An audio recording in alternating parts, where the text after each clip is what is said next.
संतों के दरबार मिलता है, इसलिए हम लोग को सत्संग में जाना चाहिए, संतों के दरबार में जाना चाहिए। क्योंकि ये जीवन जो मिला हुआ है क्षणिक कहा गया है, क्षणिक, इसको कोई निश्चित नहीं है कब क्या होने जाने वाला है। आप लोग देखे होंगे कितने शमशान में गए होंगे, आपने सामने में कितने लोग को जाते हुए देखे होंगे। तो हम लोग भी एक तो जाना तो है, लेकिन साहिब कहते हैं जाने के पहले अपने जीवन को अच्छा बनाओ, सुंदर बनाओ। लेकिन आदमी घर सुंदर बना लेते हैं, मकान सुंदर बना लेते हैं, शरीर को सुंदर बना लेते हैं, वेशभूषा सुंदर बना लेते हैं, लेकिन अपने जीवन को सुंदर नहीं बनाते हैं। इसलिए साहिब कहते हैं कि भाई बहुत सुंदर मस्त जीवन मिला हुआ है, ये जीवन को अच्छा बनाओ, सुंदर बनाओ। सुंदर खाली कपड़ा लत्ता पहने से चेहरा सुंदर बना से नहीं, लेकिन अच्छा कर्म करने से है। इसलिए तो कहते हैं कृतज्ञ दारो धननी विद्या, आदमी धन संपत्ति विद्या थे महान नहीं, आदमी कर्म से महान है। क्या से महान है? कर्म से महान है। आदमी अगर अच्छा कर्म करे तो आदमी महान बन सकते हैं। आप लोग देखे होंगे बड़े बड़े जो महापुरुष हुए, ये अच्छा कर्म किए, सुंदर मस्त जीवन जीवे, अब हम लोग को बोध दिए, शिक्षा दिए, इसलिए महान बने। इसलिए किसी कवि ने बहुत सुंदर कहा, जीवन जीना आसान नहीं होता, जीवन जीना आसान नहीं होता, बिना संघर्ष के आदमी भगवान नहीं होता। जीवन जीना आसान नहीं होता, अने हाँ, जीवन जीना आसान नहीं होता, बिना संघर्ष के आदमी भगवान नहीं होता। बिना छीने हथौड़ी खाए पत्थर भी भगवान नहीं होता। अगर पत्थर को भगवान बनना है तो उनको भी छीनी हथौड़ी खाना पड़ता है। इसलिए कहते हैं जीवन जीना आसान नहीं है, संघर्ष होता है तभी आदमी महान बनते हैं। संघर्ष, जीवन का दूसरा नाम है संघर्ष। महापुरुष कहते हैं भाई जीवन को दूसरा नाम है संघर्ष, जिसका जीवन संघर्ष में है वही आदमी महान बनते हैं, अच्छा बनते हैं। इसलिए हम लोग को जीवन के अंदर में संघर्ष करना ही पड़ता है। लेकिन आदमी को देखो ना, कल्याण के लिए संघर्ष नहीं करते हैं। आदमी है ना, आदमी घर मकान के लिए संघर्ष करते हैं, पद प्रतिष्ठा के लिए संघर्ष करते हैं, धन संपत्ति के लिए संघर्ष करते हैं। और उतना अगर संघर्ष आदमी कल्याण के लिए करे, अपने मुक्ति मोक्ष के लिए करे, तो भाई सो दूसरे जन्म लेने की जरूरत नहीं, आदमी मेहनत नहीं करता है। इसलिए कहते हैं भाई कोई संत है शिष्य बनाए, और शिष्य बनाने के बाद शिष्य को बहुत उपदेश दिए, लेकिन शिष्य उतना पावरफुल नहीं था, समझ नहीं पाते थे। तो उनको समझाने के लिए प्रैक्टिकल रूप में उनको नदी में ले गए, और नदी में जब ले गए तो नदी में कहे कि भाई डुबकी लगाओ, स्नान करना है ना। डुबकी लगाने नीचे बैठे तो गुरुजी क्या कि उसके ऊपर बैठ गए। किसके ऊपर बैठ गए? वो चेला के ऊपर बैठ गए। चेला के ऊपर बैठ गए ना, और चेला कहे अब गुरुजी कुछ कर रहे हो, अच्छा करते होंगे कोई बात नहीं, लेकिन गुरुजी बैठे रहे उठे नहीं। तो चेला को लगा अरे ये तो गुरुजी तो मेरे को मार डालेंगे भाई।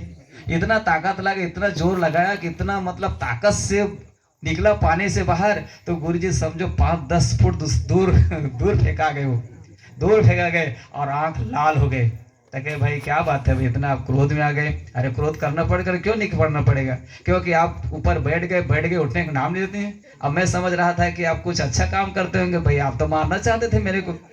तो फिर हुआ क्या?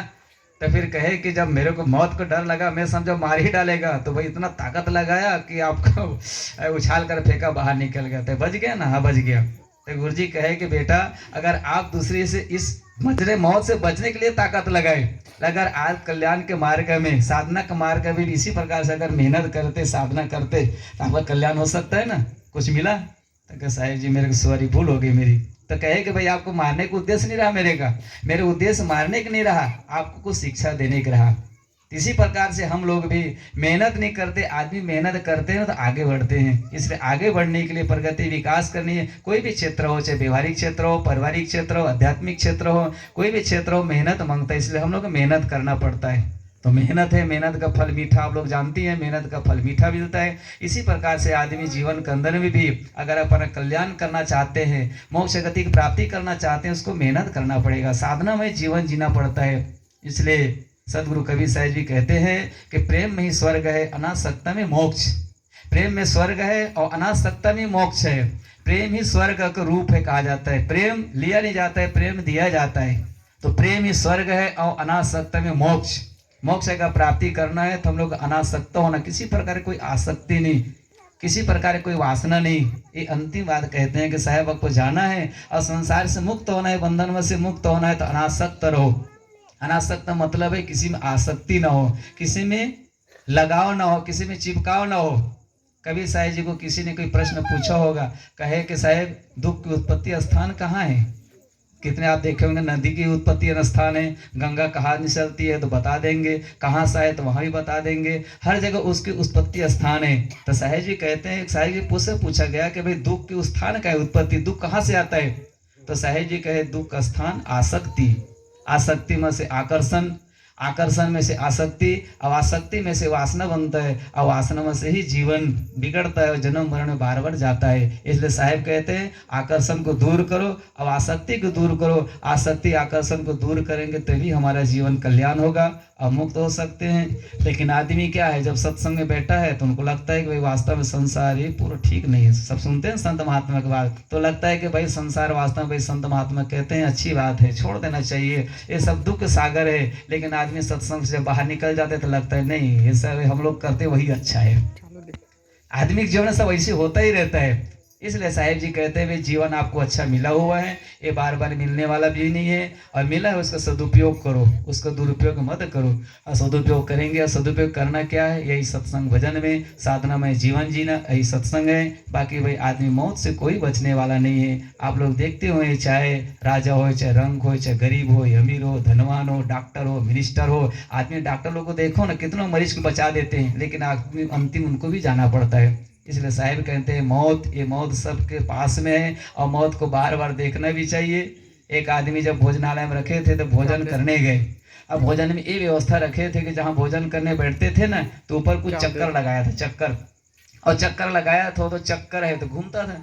आप लोग जानते हैं भोजन करने बैठते हैं तो वास्तव में भोजन करने जब बैठे ना तो भोजन की तरफ लक्ष्य होना चाहिए। चलिए कितने लोग क्या करते हैं, भोजन बैठेंगे तो बातचीत भी करते रहते हैं, कितने लोग इधर उधर देखते रहते हैं। अरे भाई अन्न अमृत है, भोजन जब करने बैठे ना तो भोजन में ही लक्ष्य होना चाहिए।